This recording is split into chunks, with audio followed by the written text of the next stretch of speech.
Hello, this is Dave Sugarbaker, and today is the 27th day of April 2025.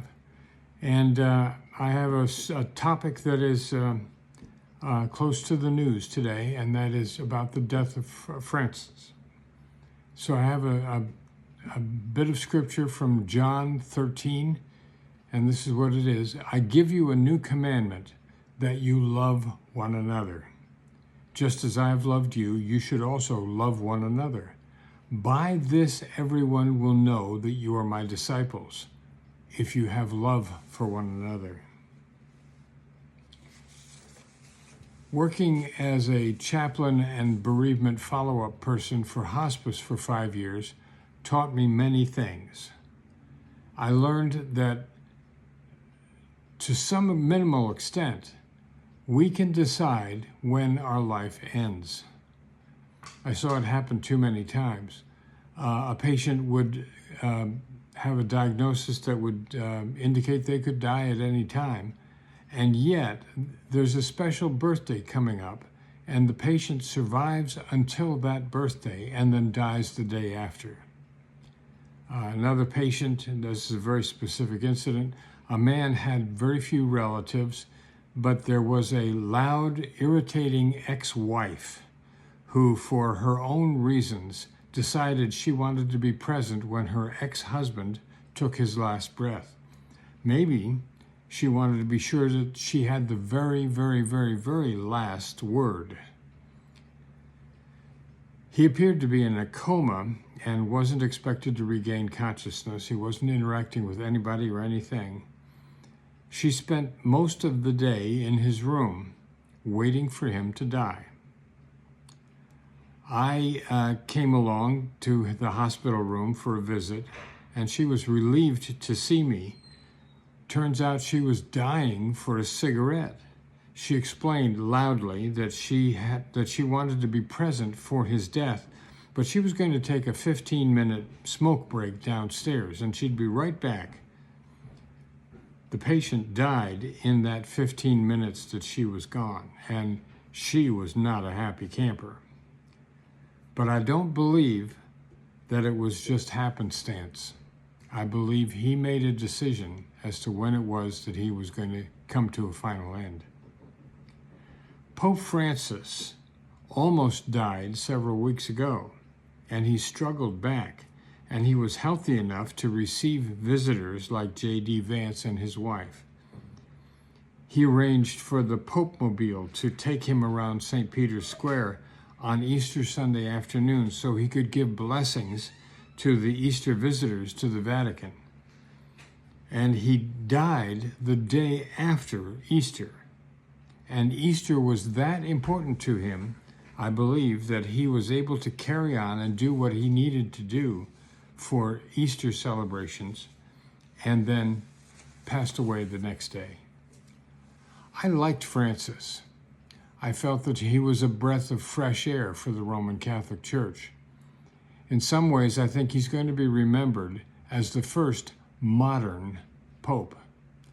We know he was the first Latin American pope. He was the first Jesuit to become pope.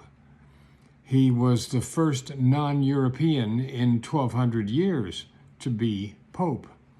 But that last is a little confusing because his family, his grandparents and his parents, were immigrants to Argentina from Italy. So Francis spoke Spanish and Italian, English and Latin. He was the only pope in the history of the Roman Catholic Church to serve while his predecessor was still alive. Pope Benedict chose to resign from his position when he reached the age of 85. And he said that the papacy really needed a younger man than him. And so Pope Francis was elected as the new pope, but Benedict was still around. When Benedict died in January of 2023, Francis presided at his funeral, and he was the only pope ever to preside at the funeral services for his predecessor. Francis was committed to a humble lifestyle. I didn't know this, but he cooked his own meals. And he chose to live in a former boarding house in Vatican City rather than in the papal apartment at the Vatican's Apostolic Palace. To get around the Vatican, he would hitch rides on the minibuses that were around in Vatican City, or he would drive himself around in a 1984 Renault. I can only imagine. Before becoming Pope, he lived in a simple room in downtown Buenos Aires, heated by a small stove. He loved opera, but he swore off television since 1990. As a young man, he danced a tango. And there's an account, a news account of the celebration, I believe, of one of his birthdays, when they closed off a street nearby and had tango dancers dancing in the street where the Pope could see them, and would be really overjoyed to see that. Francis played pool as a young man, and he worked as a doorman at bars in his poor neighborhood of Flores in Buenos Aires. And above all else, Francis was a soccer fan. He loved his Buenos Aires soccer team. Francis decided at the age of 17 to enter the priesthood. His mother was not pleased. She wanted him to be a doctor. He rose through the ranks of the church and he became the Archbishop of Buenos Aires, and then in the 1990s, one of the cardinals of the church. No matter what his title or his role, Francis was always a man of the people. He was known for his simplicity and for his pastoral sensitivity. He wasn't comfortable with papal pomp and circumstance. He felt it only separated him from the people he served. He was most himself when serving. For instance, washing the feet of prisoners. Francis upset some of the Vatican bureaucrats by not staying in his lane. He didn't just confine his comments to that which was religious overtly or churchy. He would say things about the wars in Afghanistan or Ukraine. He even ruffled feathers in the Trump administration.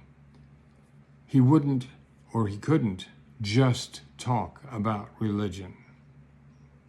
I remember in my first years at Northbury when I taught the senior high church school class, and I would start the class by saying, "Well, what do you want to talk about?" And it became clear to the high schoolers over time that there was no subject that didn't have religious or moral implications hidden inside it. I think Francis would have agreed. The church Francis sought to lead would have something to say about social justice, about the protection of children, about treating LGBTQ people as children of God. Francis's church would have something to say about bringing peace to war-torn parts of the globe. Francis would want to focus on ministering to migrants wherever they came from and wherever they landed. Francis reached out to the leaders of other world religions, as no pope prior to him had done.